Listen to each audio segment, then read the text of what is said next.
O síndico instalou um mercadinho e está tendo furto. Olha que situação inusitada. O índice de furto dentro dos condomínios é muito maior do que o índice do mercado. Vamos falar sobre isso. Roda a vinheta.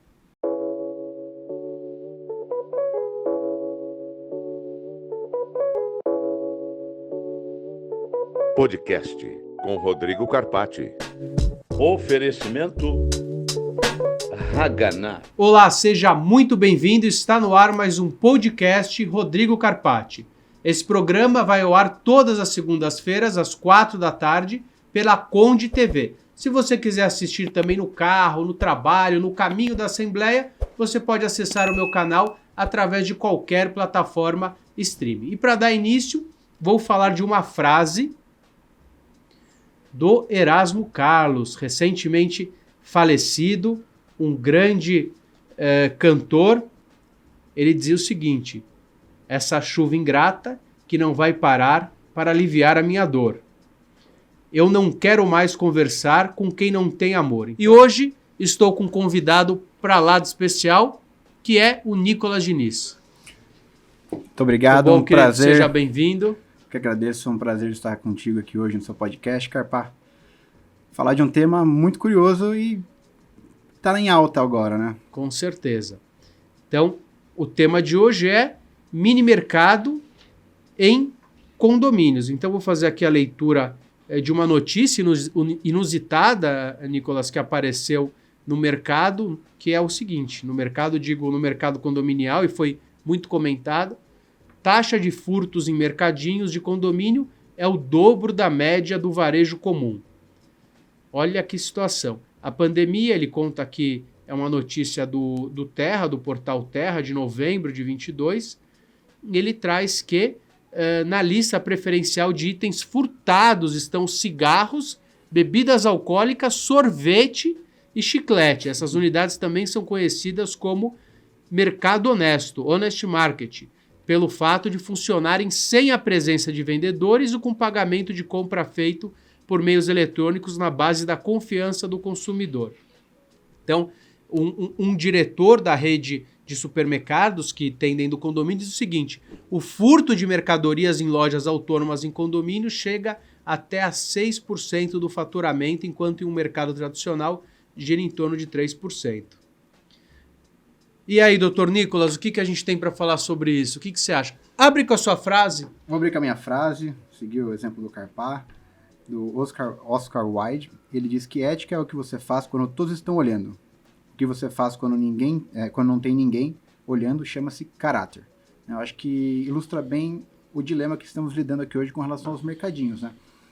Talvez as pessoas, ao verem que não tem ninguém observando, né, nenhuma pessoa física, naquele momento se sentem mais à vontade para praticar esses pequenos furtos, né? Apesar de sempre ter câmeras e ter sempre uma certa vigilância, mas a questão de não ter uma pessoa, né, alguém que você olha e identifica, com certeza é um facilitador para as pessoas praticarem esse furto.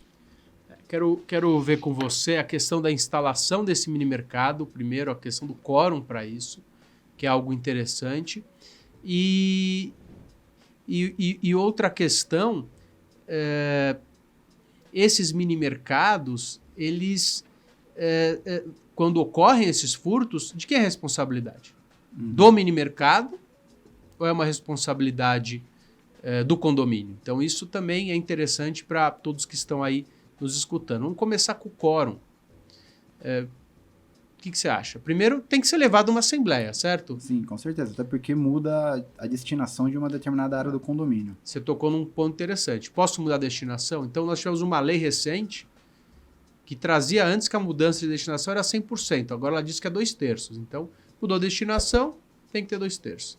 Mas será que muda sempre a destinação? E se eu tiver, Nicolas, um café? Sim, você pode ter uma destinação para aquela natureza e você simplesmente mudar o modo da exploração, mas não mudar a natureza da destinação, né? Nesse caso, aí não precisaria desse quórum qualificado. Então, perfeito, entendo da mesma forma. Então, uma aprovação, olha, eu vou colocar uma geladeira no restaurante que já existe. Perfeito. Maioria simples. Que é diferente de você ter uma área destinada, por exemplo, para uma vaga de carros especial ou até mesmo uma outra destinação, como salão de cabeleireiro, você querer transformá-la num mercadinho. Você estaria alterando a destinação e necessitaria de um quórum qualificado. Perfeito. E o furto? Quem responde? Então, entendo que o furto, quem seria... primeiro que quem é responsável é a pessoa que furta, né? Obviamente ela não tem nenhum tipo de... ela é totalmente responsável pelos seus atos, né? Agora, quem responderia, eventualmente, seria apenas o mercadinho, entendo eu. O condomínio não teria essa solidariedade no furto que ocorreu. Até porque o mercadinho tem o seu sistema de segurança, a questão da câmera. Trata-se de um risco do próprio negócio, da natureza do seu negócio. Então, eu entendo que, nesse caso, não teria como responsabilizar o síndico ou o condomínio. Eu entendo da mesma forma que você, salvo se as partes acordarem de forma contrária. Então, assim, esse mini mercado, algumas vezes o condomínio, se é um condomínio rentável, é um condomínio que vai gerar, imagina um condomínio com 2, 3 mil pessoas. Então, aquele ponto também tem um valor de aluguel. Uhum. Então, a gente acaba tendo valores agregados. Se por exemplo, imagina um condomínio pequeno que o condomínio quer, de qualquer forma, um mini mercado, mas não tem volume para isso. Existe a possibilidade, além de custear, através de um contrato realizado entre as partes, transferir a responsabilidade pelos prejuízos para o condomínio. Mas eu entendo igual você, via de regra, o condomínio não deve assumir a responsabilidade do furto. Mas imagina um condomínio bem complicado, onde constantemente as pessoas furtam. Ou imagina um mercado desse, não sei exatamente, Nicolas, mas deve ter ali. Eu tive num condomínio, eu tive numa assembleia segunda-feira, o mini mercado era do tamanho do mercado que a gente vê aqui na avenida. Então, ali tinha no mínimo 30, 40, 50, 60 mil de mercadoria.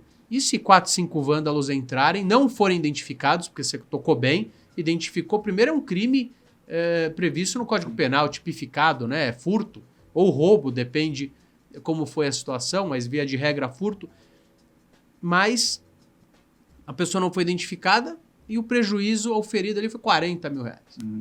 Entendo que, via de regra, a responsabilidade pelo furto, né, seria apenas do próprio mercadinho.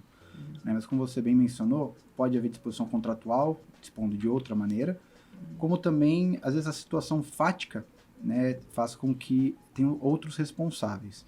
Né? Entendo que, por exemplo, se dá um exemplo, o mercadinho ele tem as câmeras de segurança dele, mas por alguma falha técnica do condomínio, acabou a luz daquele setor, ficou impossibilitado a vigilância, não foi disponibilizado nenhum tipo de segurança na porta para fiscalizar e ocorreu furto nesse momento.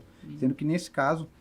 seria solidário. Poderia se argumentar a solidariedade. Então, no direito, a gente sempre tem que olhar a situação fática. Né? Às vezes o síndico liga e fala assim, Carpati, como é que isso funciona? Eu te passo a linha genérica, mas me conta o fato para eu encaixar no direito. O direito é a letra fria da lei, ele não está falando para o seu caso, ele se adequa ao seu caso. Então, o que você falou tá perfeito. Mas o importante é que o condomínio também ajuste essas questões em contrato. O seguro também, eu posso ter um seguro de furto, eventualmente, né? Sim. Que hoje, o curioso é que essa modalidade do mercadinho, ela se popularizou muito na pandemia. Então, é algo muito novo para o direito, com o direito condominial. E a gente vai se deparando com os casos concretos para o direito aos poucos e se ajustando a essa realidade. A questão dos seguros, hoje em dia você tem uma grande variedade de seguros que podem garantir, dar mais segurança para a exploração econômica dos mercadinhos, mas hoje em dia eu vejo como algo fundamental que os condomínios se atualizem e também disponham isso para os condôminos, porque dá uma facilidade muito grande e permite com que eles, por exemplo, não precisam sair de casa, se locomover, até por uma questão de mobilidade urbana. É muito interessante que você centralize essa oferta de serviços e de produtos dentro do próprio condomínio. E agrega valor, né? Com certeza. Se bem feito, né? Um mau mercadinho, com instalação elétrica com fio aparecendo, enfim, pode representar um risco. Um condomínio cheio de menores de idade, então, o menor de idade, ele pode comprar bebida num local aberto, se ele tiver o aplicativo. Então, esse também é um risco que tem que ser mensurado e isso também pode trazer um prejuízo. Mas, via de regra, bem montado, bem equipado, aprovação em assembleia, o risco mensurado, com certeza agrega valor. Com certeza. Até tem o caso de hoje em dia, você está não só os mercadinhos, mas, por exemplo, tem um caso em Sorocaba, de um condomínio em que tem um restaurante muito famoso na cidade e ele agora está disponibilizando uma estrutura para os condomínios. Então, é um restaurante que interessante. dentro do condomínio, ele oferece as massas congeladas, molhos, todo o cardápio que ele tem congelado, funciona no mesmo sistema do mercadinho, mas não é, digamos assim, vários produtos, é o produto do restaurante também. Que legal, interessante. Olha como questões regionais, aquele restaurante importante naquela região e importante para aqueles condomínios está trazendo. Como você bem mencionou, é algo que agrega valor para o condomínio. Quando você chega e vê que tem essa estrutura disponível, é algo que encanta. Quem pretende, por exemplo, ou comprar um imóvel ou alugar naquele condomínio, é um diferencial valioso. Vai agregando. E nada dispensa a boa assessoria jurídica do condomínio. O condomínio bem administrado, com um bom síndico, uma boa assessoria jurídica, todos têm sempre a ganhar. Claro. Até porque, como já diriam os antigos, né, o condomínio é a origem dos conflitos, né? Então é muito... Quando você vive em condomínio, né, tendo que lidar com o próximo, conflitos sempre vão surgir, né? E cabe muito ao síndico, no seu papel de, digamos assim, moderador, controlar esses ânimos, e tendo uma assessoria jurídica de qualidade, acompanhando, dá o resguardo não apenas para o condomínio, mas também para a atuação do síndico, que às vezes se vê em situações muito delicadas. Por exemplo, essa questão do furto. Como que ele tem que lidar com a empresa, né? Às vezes a empresa vem querendo questionar ele, como que ele vai lidar com essa questão, de quem que é a responsabilidade ou não, o que ele pode adotar de preventivo, né? Em questão legislativa, em questão jurídica, para resguardar o condomínio. Então, faz toda a diferença uma assessoria jurídica, com certeza. Com certeza, perfeito, acho que é isso, te agradecer. E antes disso, dedicar aí um brinde e mandar uma caneca. Nós vamos mandar uma caneca dessa para o seu estagiário Negrete, que é um cara especial e muito gente boa. Então, produção, prepara a caneca para o Negrete. Por sinal, fiquei fã, gostei, hein? Ficou essa é a sua também. Obrigado. Tá bom. Esse programa vai ao ar todas as segundas-feiras, às 4h, pela Conde TV. E você também pode assistir esse canal através de qualquer plataforma streaming, no carro, no trabalho ou no caminho da Assembleia. Agradeço a sua participação e até breve.